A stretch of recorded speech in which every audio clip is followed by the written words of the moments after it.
মর্মান্তিক ঘটনা। স্ট্রেচার অমিলে রোগী মৃত্যু, প্রায় 3 ঘন্টা অপেক্ষা করেও মেলেনি স্ট্রেচার। ওয়ার্ডে নিয়ে যাওয়ার পথে ব্লাড ব্যাংকের সামনে মৃত্যু হয় তার। স্ট্রেচারের জন্য 200 টাকা চাওয়া হয়েছে, এমনটাই দাবি করা হচ্ছে পরিবারের তরফ থেকে। পার্থপ্রতিম রয়েছে আমার সঙ্গে। পার্থপ্রতিম, হাসপাতাল কর্তৃপক্ষ কি জানাচ্ছে? হাসপাতাল কর্তৃপক্ষের যেটা দাবি যে স্ট্রেচার সংখ্যা কম থাকলেও যেসব রোগীদের ইমার্জেন্সি থেকে ওয়ার্ডে ভর্তি করানো হয় সেই সব রোগীদের জন্য কিন্তু স্ট্রেচার রাখা হয় এবং এটা স্পেশাল একটা ইউনিটও করা হচ্ছে। তবু কেন এমনটা ঘটলো তা নিয়ে তদন্ত করা হবে এমনটাই কিন্তু ডেপুটি সুপার জানিয়েছেন। পাশাপাশি যেহেতু মেডিকেল ক্যাম্পাসে এই ঘটনা, এখানে সিসিটিভি ক্যামেরা রয়েছে, তার ফুটেজ প্রতি দেখাবে কে বা কারা 200 টাকা দাবি করেছিল, কেন 3 ঘন্টা অপেক্ষা করতে হলো এক রোগীকে স্ট্রেচারের জন্য, এবং তার পরিণতি মর্মান্তিক ভাবে তাদের মৃত্যু। এবং বাবা এবং পিসির পিঠে করে কিন্তু তাকে ওয়ার্ডে নিয়ে যাওয়া হচ্ছিল, সেই সময় কিন্তু মেডিকেল ব্লাড ব্যাংকের সামনে তার মৃত্যু হয়েছে। তার ঘন্টা 3 অপেক্ষা করতে হয়, দীর্ঘক্ষণ লাইন দিয়েও কিন্তু মেলেনি।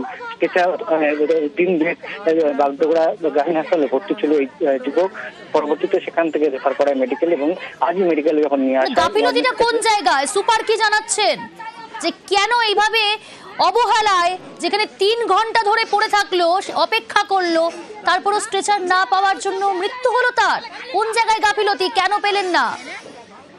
সেটাই কিন্তু একটা বড় প্রশ্ন। এরকম আমরা কিন্তু এই উত্তরবঙ্গ মেডিকেল কলেজ হাসপাতালে যে স্ট্রেচারের সংখ্যা অমিল আমরা কিন্তু একাধিকবার খবর করেছি এবং সেই তারপর নড়ে বসেছিল মেডিকেল কর্তৃপক্ষ। কিন্তু তারপরও কেন এমন ঘটনা ঘটলো, কেননা একই পুজো ছুটি হয়ে গেছে, আজকে আমরা সুপারকেও পাইনি, প্রিন্সিপালকেও পাইনি। ডেপুটি সুপার তিনি জানিয়েছেন যে এমনটা কিন্তু হওয়ার কথা নয়, যেহেতু একটা স্পেশাল ইউনিট করে দেওয়া হয়েছে যার দায়িত্বে একজন অ্যাসিস্ট্যান্ট সুপার রয়েছে। এই নজর থাকবে আমাদের পার্থপ্রতিম।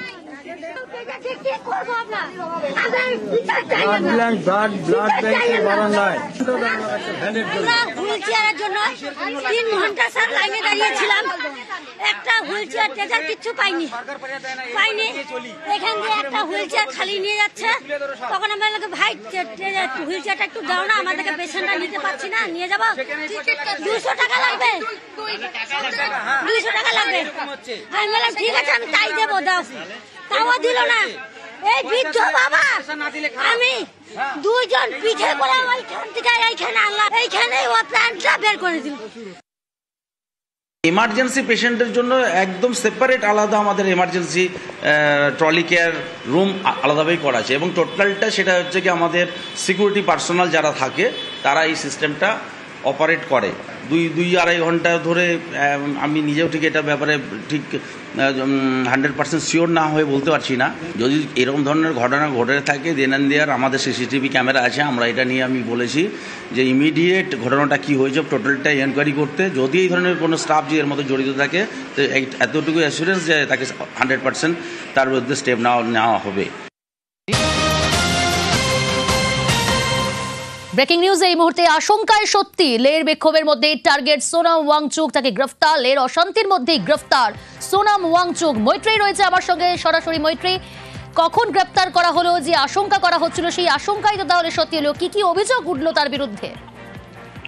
দেখো, এখনো পর্যন্ত এক্স্যাক্টলি কি চার্জেস ফ্রেম করা সোনাম ওয়াংচুকের বিরুদ্ধে সেগুলো স্পষ্ট নয়। যেটা আশা করা হচ্ছে যে আর কিছুক্ষণের মধ্যেই এই বিষয়ে বিস্তারিত স্টেটমেন্ট এনএইচএ থেকে ইস্যু করা হবে। তবে যেটা ইঙ্গিত পাওয়া যাচ্ছিল এবং যে অভিযোগের কথা বারবার শোনা যাচ্ছিল যে 2 দিন আগে যে হিংসার ঘটনা ঘটে, একেবারে আনপ্রেসিডেন্টেড হিংসার ঘটনা লেটে ঘটেছিল এবং যেভাবে প্রতিরোধে ছাত্ররা বেরিয়ে এসেছিল, ভাঙচুর চালানো হয়েছিল, ইটপাটকেল ছোড়া হয়েছিল, সেই ঘটনায় ইন্ধন যোগানোর অভিযোগ উঠেছিল সোনাম ওয়াংচুকের বিরুদ্ধে। যদিও তিনি বারবার এটা উল্লেখ করেছিলেন এবং তার যারা সহযোগীরা রয়েছেন তাদেরও দাবি ছিল যে তারা কোনোভাবেই ইন্ধন যোগান নিয়ে, উল্টে তারা বারবার বলে এসেছেন শান্তিপূর্ণ আন্দোলনের কথাই। এবং সেই পরিপ্রেক্ষিতেই সোনাম ওয়াংচুকের গতকাল আমরা দেখি এমএলকে তার এফসিআর এর তার যে এনজিও আছে তার এফসিআর এর লাইসেন্স ক্যান্সেল করে দেয় এবং আজকে তাকে প্রথমে ডিটেন করা হয় এবং এখন যেটা জানা যাচ্ছে যে সোনাম ওয়াংচুককে অ্যারেস্ট করা হয়েছে। আর কিছুক্ষণ বাদেই তার কি চার্জেস ফ্রেম করা হলো সেটা স্পষ্ট হবে। প্রিয়াঙ্কা, বেশ।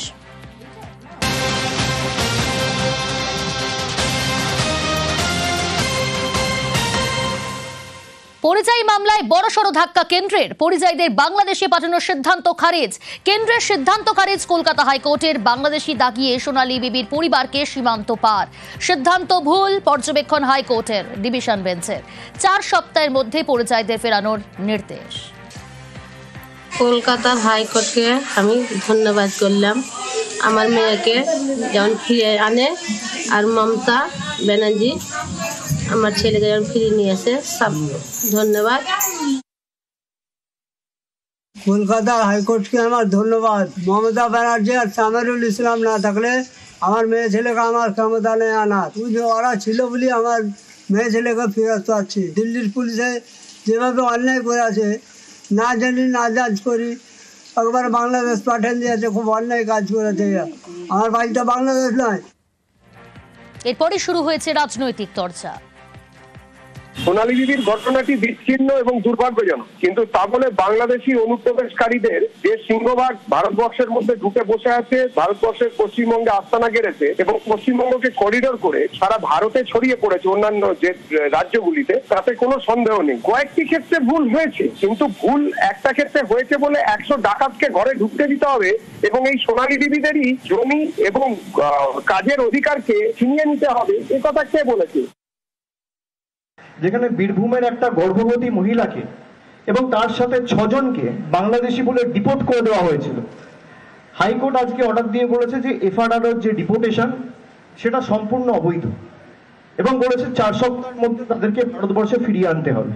বাংলা দেখলে বলে দিচ্ছে বাংলাদেশ, বাংলায় কথা বললে বলছে এদের অ্যারেস্ট করতে হবে। আর আপনি এই যে দুর্গা মন্দির, কালী মন্দিরে যাচ্ছেন, যান, মা আপনাদের সুমতি দিক, কিন্তু তার আগে ক্ষমা চান যে বাংলার প্রতি যে অবিচার অন্যায়টা করেছেন এবং যত বাংলার বিরোধিতা করেছে বাংলার মানুষ তত গর্জে উঠেছে।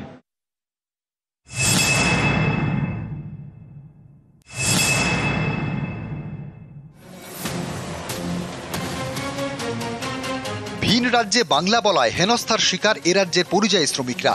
বাংলাদেশি বলে দাগিয়ে দেওয়ার চেষ্টা, কাউকে রাখা হচ্ছে ডিটেনশন ক্যাম্পে, কাউকে পাঠিয়ে দেওয়া হচ্ছে বাংলাদেশে, এরকম নানা অভিযোগ। এবার এ নিয়ে প্রশ্ন সুপ্রিম কোর্টের। এখনও বাংলাদেশে আটকে রয়েছেন বীরভূমের সোনালী বিবি। অভিযোগ, অন্তঃসত্ত্বা সোনালীকে জোর করে বাংলাদেশে পাঠিয়ে দেওয়া হয়। শুক্রবার পশ্চিমবঙ্গ পরিযায়ী শ্রমিক ওয়েলফেয়ার বোর্ডের দায়ের করা মামলার ভিত্তিতে শুনানি চলছিল সুপ্রিম কোর্টে। বিচারপতি সূর্যকান্ত, বিচারপতি জয়মাল্য বাগচি এবং বিচারপতি বিপুল এম পাঞ্চলির বেঞ্চে। তখনই সোনালী বিবির প্রসঙ্গ তোলেন পরিযায়ী বোর্ডের আইনজীবী প্রশান্ত ভূষণ। তিনি বলেন, অনুপ্রবেশকারী প্রমাণ হওয়ার আগে শুধুমাত্র সন্দেহের বশে কিভাবে কাউকে বাংলাদেশে পাঠিয়ে দেওয়া যেতে পারে? একটি নির্দিষ্ট ভাষায় কথা বললেই তাদের বাংলাদেশি বলে দেওয়া হচ্ছে, বাংলাকে বাংলাদেশি ভাষা বলে উল্লেখ করা হচ্ছে।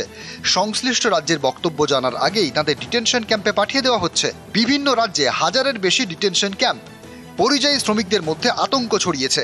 গুজরাটেও একই ঘটনা হচ্ছে। এই মামলায় গুজরাটকেও যুক্ত করা হোক।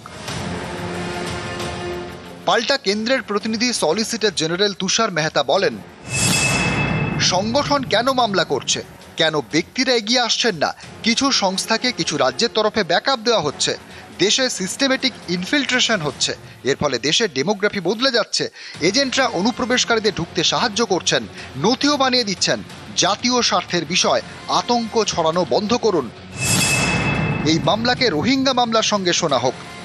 সোনালী বিবিকে ঘরে ফেরাতে কলকাতা হাইকোর্টে হেবিয়াস কর্পাস মামলা দায়ের করা হয়েছে।